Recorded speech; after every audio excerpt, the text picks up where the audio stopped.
Good afternoon, ladies and gentlemen. I hope that you're having a very great Sunday today. I hope that you're enjoying your NFL football. Last night, we had some college football, and the name of this episode will be about last night, pretty much just highlighting what happened in college football this past Saturday, as well as the big storylines going into this upcoming week. And for today's first episode of this little series about last night, I brought on my wife, who's a very big Auburn fan, but has been on the fence for the past few years, especially in the Gus Malzahn era of things. And I'm sure if you're an Auburn fan listening, you would reason with what she has to say. So stay tuned for her in just a little bit. But I'm going to go over what happened in the world of college football real quick. Just some of the big games right now. Tennessee, they went to 2-2. They lost 34-7 against Kentucky. For the first time in 17 years, Kentucky beat Tennessee at Neyland Stadium. Clemson hangs up 73 on Georgia Tech, winning 73-7. Trevor Lawrence, 5 touchdowns, I think in one half. And, of course, the biggest game of the weekend, Alabama versus Georgia. Bama still reigning supreme over the SEC. No real questions about that. Defeating the University of Georgia 41-24. But UGA looked really good in the first half. But Bama eventually pulled away from them. Notre Dame won as well, number 4 ranked. North Carolina, no longer undefeated, number 5 in the country, goes down. So Florida State getting a big win and a bit of a mental boost for their program going forward for this season. So now that we got that out the way, let's get into one of the major storylines this weekend. And once again, it's about the Auburn Tigers. They've been the one program that has had the most peaks and valleys for the past few years, going all the way back to when maybe Tuberville was the head coach. And then you had, of course, the Gene Chizik era. And, of course, you had Gus Malzahn right now. They lost to South Carolina 30-22. Now, just last week, they had a controversial victory over the Arkansas Razorbacks because of a Bo Nix error. He spiked the ball backwards, but it was still counted as a spike and not as a recovered fumble by Arkansas because apparently the SEC explained that that Arkansas didn't have a clear recovery on the ball, which I find weird, but okay. So, Kaale, how you doing today? I would be better. I would be better if we had won. Well, we were watching the game together yesterday, and you were constantly venting frustration the entire time. Very upset at just really everything, primarily at Bo Nix. Now, when we talked about Auburn football, especially going back to last year, you felt that it was a weird situation to put Bo Nix as a true freshman in one of the brightest stages there was, an opening night game in Texas taking on Oregon, who was a top 25 ranked team at the time. So do you feel like, as of right now, are Auburn fans thinking Gatewood was the better option and not Bo Nix? I can't speak for all Auburn fans. I personally feel that way. I didn't like the decision as soon as it was made. The whole season last season, I did not like the choice. I did not see, I guess, what everybody else was seeing with him. I guess maybe that's because I am a Cam Newton stan. So Gatewood gave me more of that feeling of, being somebody more like Cam Newton, and just something to me. I think Gus Malzahn would have coached better and somebody who would have been a better fit for that Auburn offense. Also, the fact that he just had more experience. Yes, he was a backup, but he had a whole year to just sit and study and watch the whole team and how they operate. I do not think Bo Nix was ready. I think he was put in because of the storyline. It's a feel-good storyline with his family past and his family history, and I think it was pressure because of that to give him the job. I do. Now, I understand your frustration about that, and, well, to a degree, I understand it. Now, I was very critical of him at first but I'm not going to slander him the way that some of Auburn Nation is slandering him. Now, I just want to preface this in saying Joey Gatewood last year was a sophomore as Bo Nix came in as a true freshman. And Joey Gatewood and Bo Nix, of course, competed for the top spot. I think Auburn had 4 quarterbacks to try out for the top spot in the depth chart last year's spring football game. And they pretty much had very similar stats to each other. Bo Nix went 11 of 17 for 155 and 2 touchdowns with an interception. Gatewood threw for 130 yards with 2 touchdowns on 8 of 12 passing. So their yards and touchdowns were almost the same across the board, and they had really good passing percentages in the game as well. And I just thought the transition made more sense to Gatewood since Joey Gatewood had a year to learn the offense compared to Bo Nix as a true freshman. And then this season, you bring in Chad Morris as the new offensive coordinator. And Chad Morris at Arkansas was not that great. So I guess when you think about it, Kaale, I want to know, do you believe Bo Nix deserves the amount of blame that could be coming his way as the season progresses? So in the beginning, I was like, he is young. It's hard to be, a true freshman coming into an environment like Auburn and playing the huge rivals like Georgia and Alabama.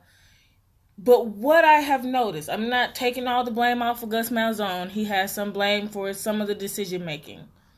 Initially, I was completely blaming coaching. That was my thought, was that this was coaching era and that's why this wasn't working. I have noticed a consistent pattern in flawed decision making by Bo Nix. When he gets flustered, he makes desperate decisions, and desperate decisions beget mistakes. I haven't seen him really get control of his arm. When he is on, and he is good. I'm not saying he's not good. When he is focused and his back is not up against the wall, he is a sight to behold. He really is.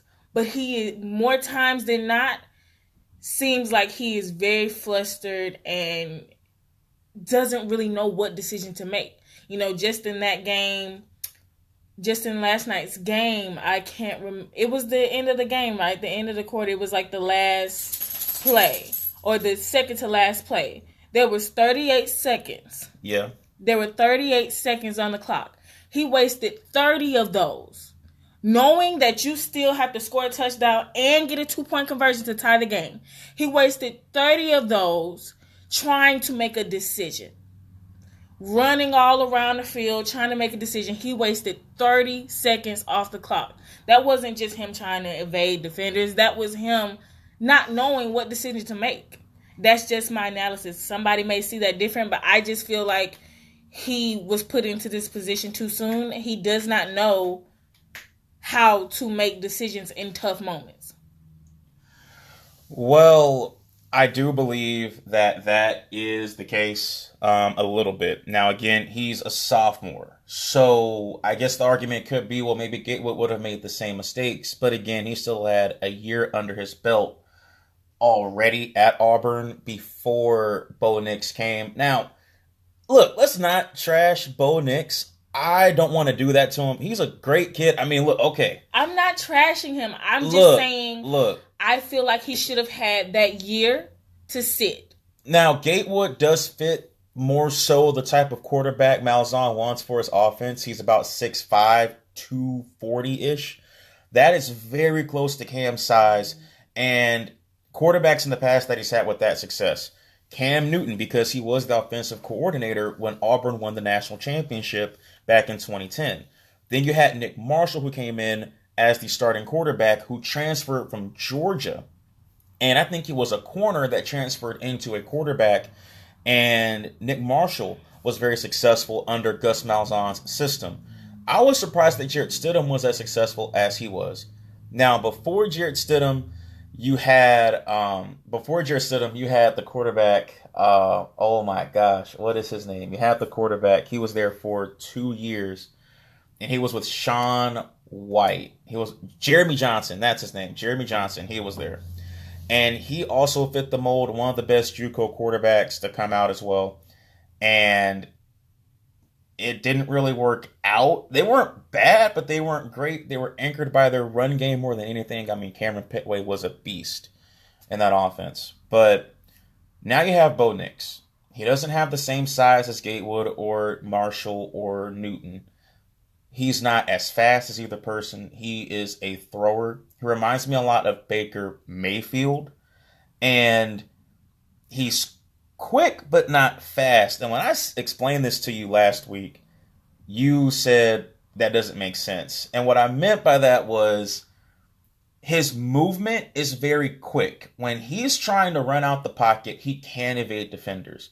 But as far as actually running and trying to run with the football, he is not as fast as what you think he is. And that has come to bite him in the butt multiple times in games like the Georgia game last year, or the Arkansas game this year, or even South Carolina. When he is flustered and he tries to do too much, he might think he's faster than what he is, and he's not. I definitely think and he's always trying to. You think so? Yes. And if it just feels like he's always trying to roll out the pocket and make something out of nothing, and you can't do that all the time. His skill set is very similar to Baker Mayfield, and there's a lot of potential with him. But he's no scrub either. I mean, he was Mr.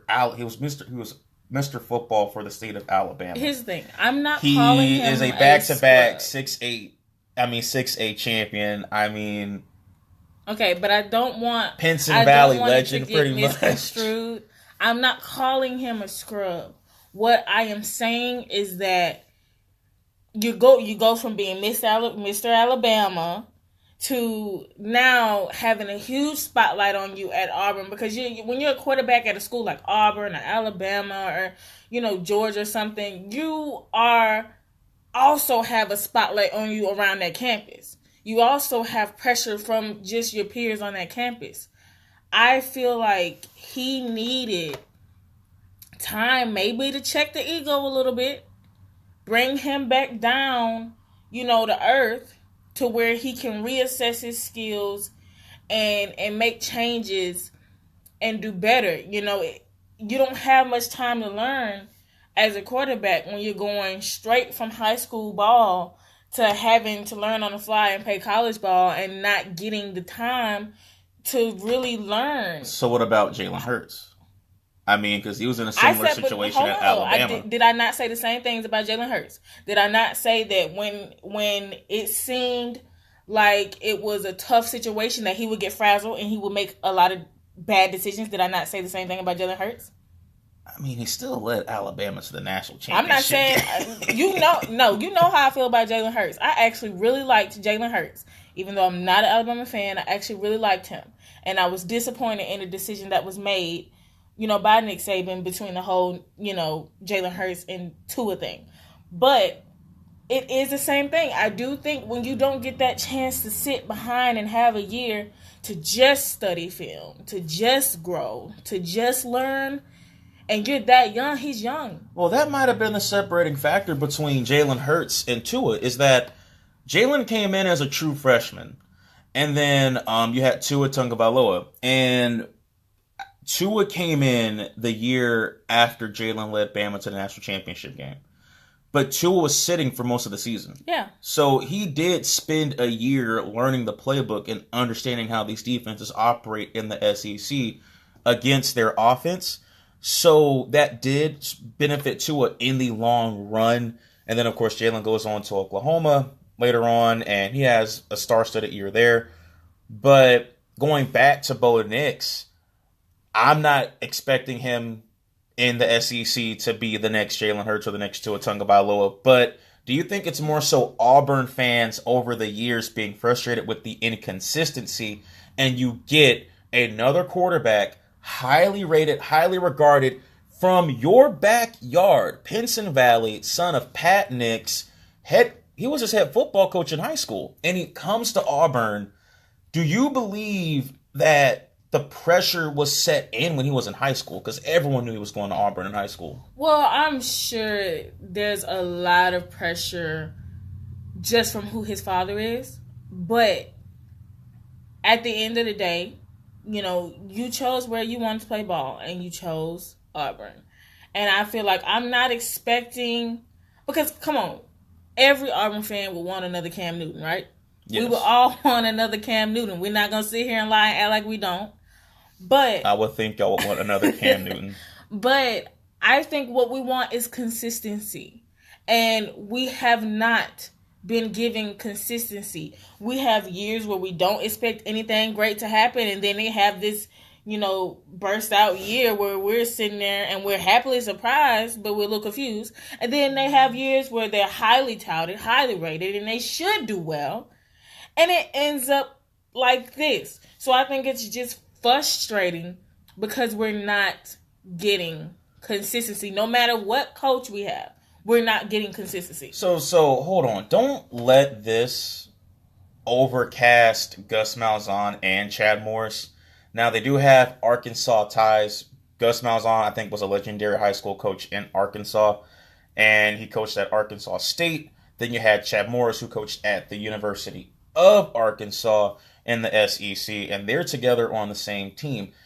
And are we letting, well, I should say, do you think Auburn fans are letting Bo Nix take away from Gus Malzahn, or is it an even mix? What do you mean, like take away what? Take away the blame, because Gus Malzahn is he's one of the 10 highest paid coaches in all of college football. As a matter of fact, he's making around $7 million a year, and his contract got restructured. It was a lot of controversy over that, and last year, Malzahn slightly proved the haters wrong, but then at the same time, we come into this season and Auburn is 2-2. People say they're really 1-3 on social media, on SEC fan pages and on Auburn fan pages. Auburn is really 1-3. That's what they're saying. There's a lot of backlash right now, from Bo Nix being the starter to Malzahn getting the contract. So, what is your reaction to Gus Malzahn? Where is his blame in this to you? Okay. Initially, because last year we had the same issue, right? Yes. Where a lot of Auburn fans were calling for, Gus Malzahn to be removed. And I thought it was a little ludicrous last year. I feel like there are also more moving parts in this than just the coach.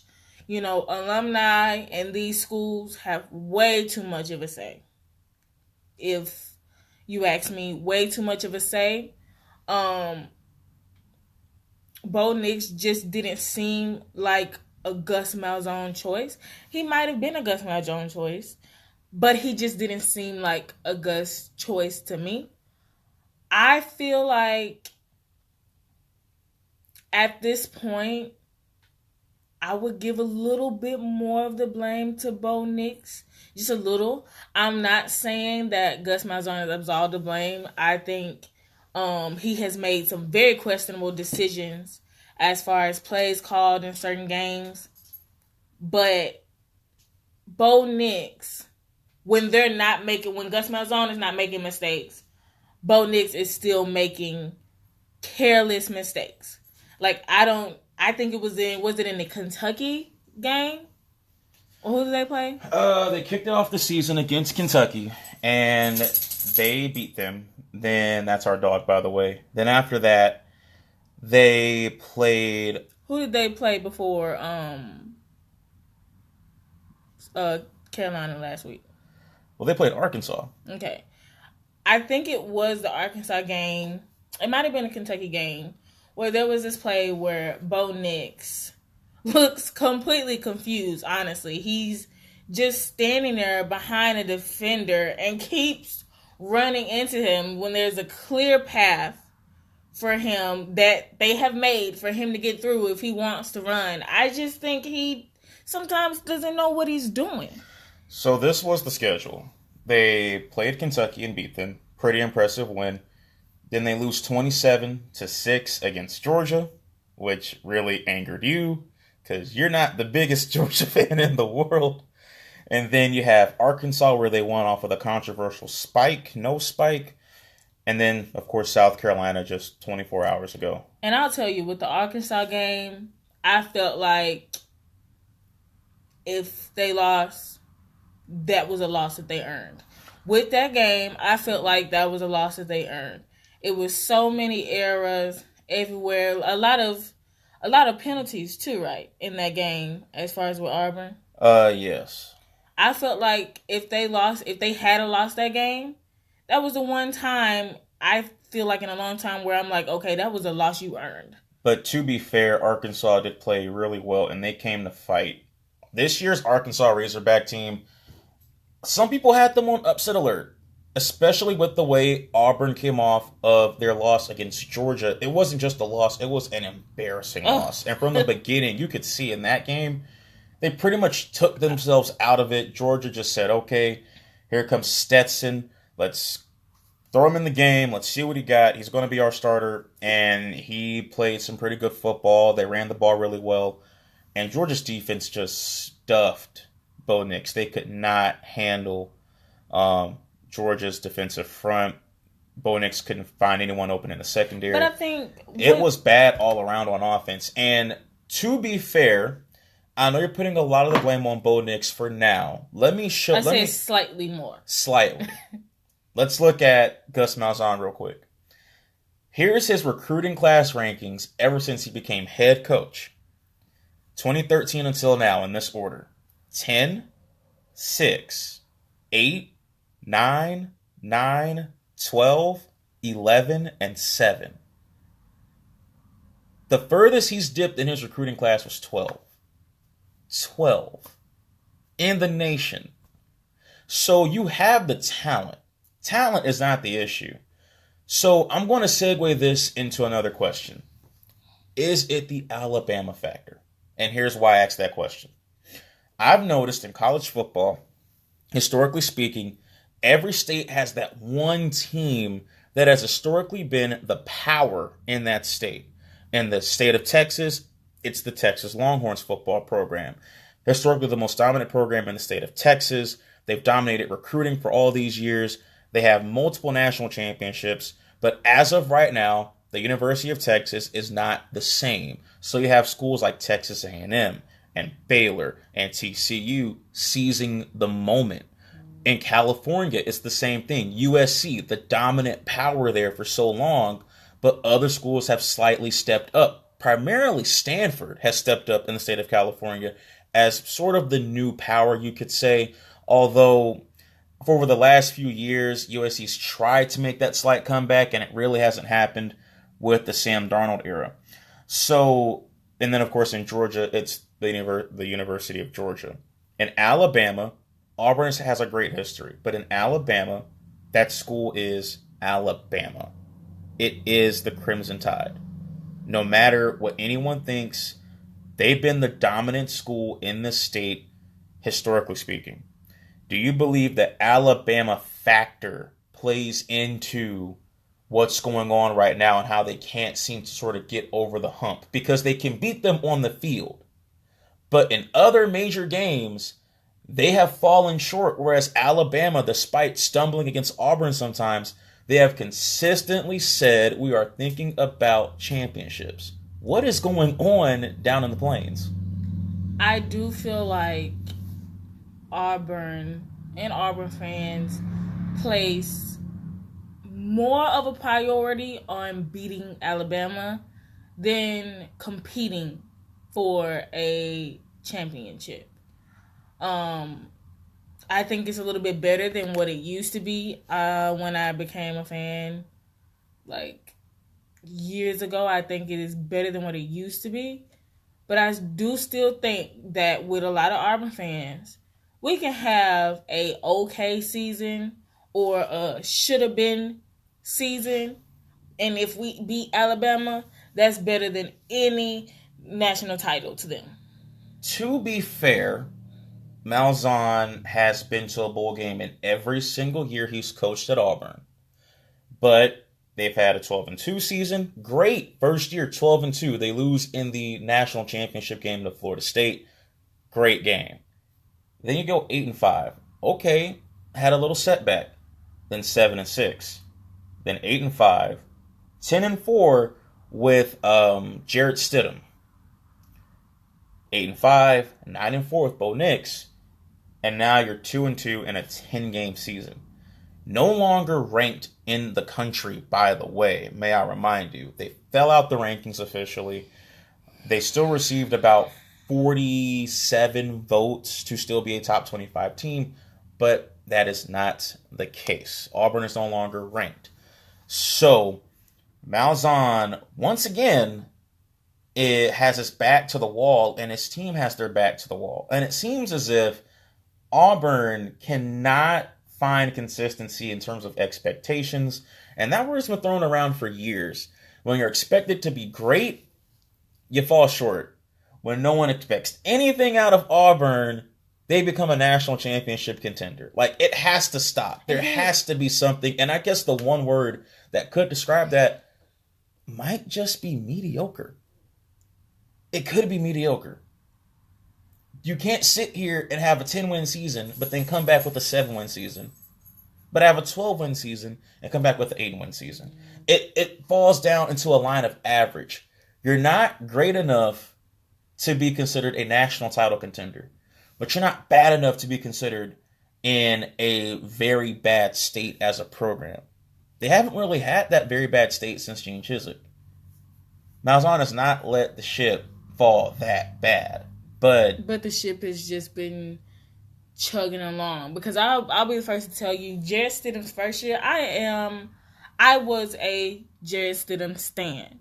I really did like Jarrett Stidham.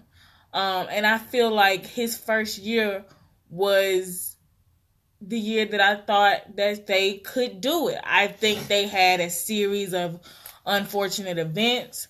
They had a lot of things that were out of their control that year. They had a lot of injuries right before they played Georgia again.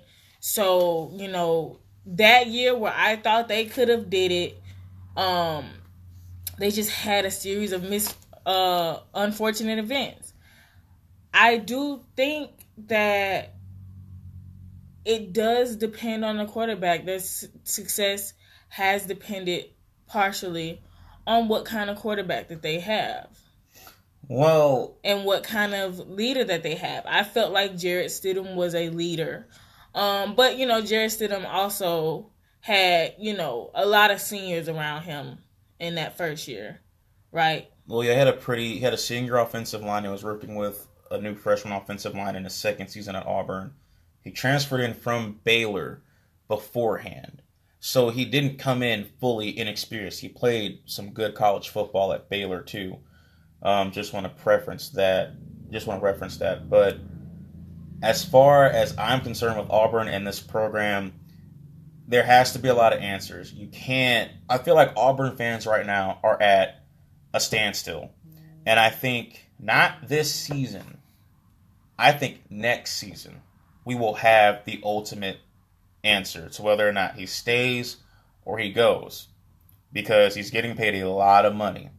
The alumni right now, I'm pretty sure, are upset.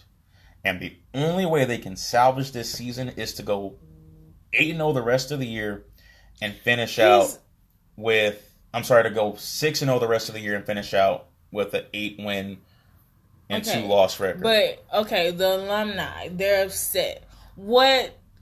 I'm just trying to understand how and why. Because we know that they probably were the ones pushing Bo Nix. Well, we don't know that for sure. We don't know it for sure, but it's likely that they were pushing Bo Nix, considering Bo Nix's family history with the school. He's just a better story and better for, the storyline in the tabloids than Gatewood. Well, I don't know about all of that. I mean, it's possible. But when you have a storyline like that, you would think, let's just shove him into the spotlight and see what he can do. But realistically speaking, I would think maybe he did show enough to impress Malzahn in practice after the spring game to make him the starter, and he was a starter every single game that season. Now, I feel bad for Gatewood because he came in as a very hyped up prospect that fit what Gus Malzahn wanted. Now he's in Kentucky. He's playing in Kentucky for the Kentucky Wildcats, and he was cleared to play this year. So maybe he'll have a chance to show Auburn fans what they're missing if he can win the starting job up in Lexington. But do you have one last thing to say before we close? Because you had some pretty interesting hot takes today. I don't think my hot takes are PG. Well, I kind of had to warn you about that before coming on. But what you're saying, although isn't invalid, there is a lot of truth behind what you're saying, and I can reason with you on that.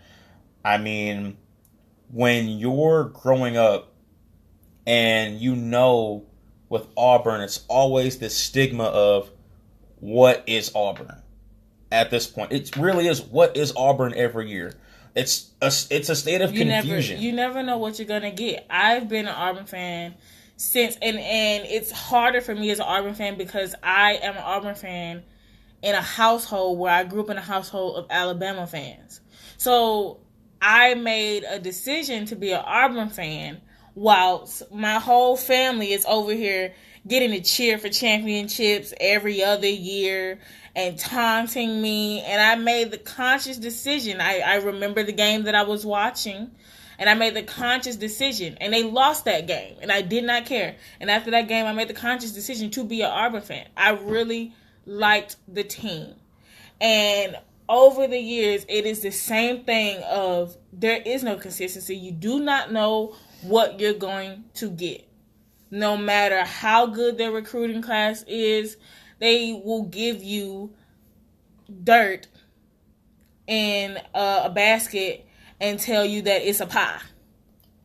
And I'm tired of it. I'm tired of the inconsistency because if we're paying you this much, well, I'm not paying anybody anything, but if the school is paying you this much, then we need some consistency. We need you to not lose to teams that you're not supposed to lose to.